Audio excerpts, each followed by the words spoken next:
My brother-in-law snooped and stole our baby's name, then announced it right after his wife gave birth, but his face immediately dropped when he realized that we tricked him. My wife's brother, Derek, has copied every major move I've made since I started my business 3 years ago. And I mean everything. 3 months after I launched my consulting firm, he quit his stable job and started the exact same type of business. Even used a similar logo design. When I bought a navy blue Audi Q5, he showed up to Easter dinner 6 weeks later with the identical model and color. He even copied the home gym setup I posted on Facebook, ordering the same equipment and posting progress photos from the same corner angle I used. My wife, Sarah, used to say I was overthinking it, that Derek was just inspired by me. Then Sarah got pregnant. Derek's behavior shifted immediately. Suddenly he was at our place every Sunday for dinner, always asking to see the nursery progress, always bringing up baby names in conversation. The first time, he asked what we were naming our daughter. I laughed. By the 7th time in 10 days, I wasn't laughing anymore. Sarah finally noticed when I pointed out that Derek had been taking photos during his visits. Not family photos, just random shots of our house. Always from angles that showed the hallway leading to the nursery. That's when I started setting traps. I left the baby name book on our kitchen counter, open to a page of girl names. 3 days later, Derek sent me a text asking if I'd ever thought about the name Sophia. The exact first name on that page. Sarah's jaw dropped when I showed her. So we decided to set up something bigger. I bought a black notebook from Staples and wrote in my handwriting, baby names, final choice.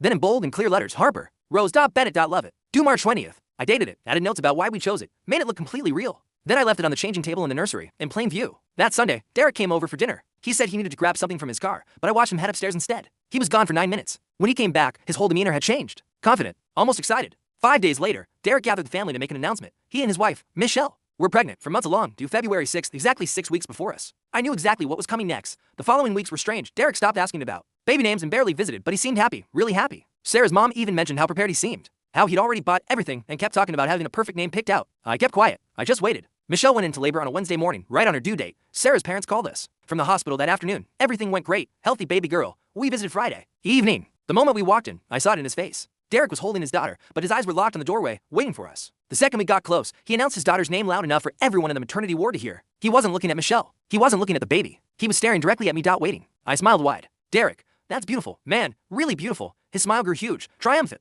Then I kept going. That's crazy. We actually had that name on our short list for a while. His smile froze. Yeah, I said casually. Sarah, and I left it for probably 2 months. Great name, timeless. The color drained from his face. Wait, what? But then last month, I continued. Sarah started looking into Scottish names and found one we're obsessed with. It's perfect for our girl. His hand tightened around the baby. What name? I laughed like he just told a joke. We're keeping it a surprise until she's born. You know how. We are. But seriously, Harper is gorgeous. You guys made a great choice. Sarah was biting the inside of her cheek so hard I thought she'd bleed. We stayed about 25 minutes. I held the baby, congratulated Michelle, took photos. The entire time, Derek barely said a word, just kept staring at me like he was trying to solve a puzzle he couldn't figure out. In the parking lot, Sarah completely lost it. She started laughing so hard she was crying. Then she pulled a $50 bill from her purse and handed it to me. I told you he'd take the bait. You win. Our daughter's real name is Ainsley. It's Scottish and means one's own meadow. Sarah found it 2 years ago, and we never told a single person. Now, Derek has been texting Sarah's mom asking if we've decided on a name yet. She says he's asked 3 times this week.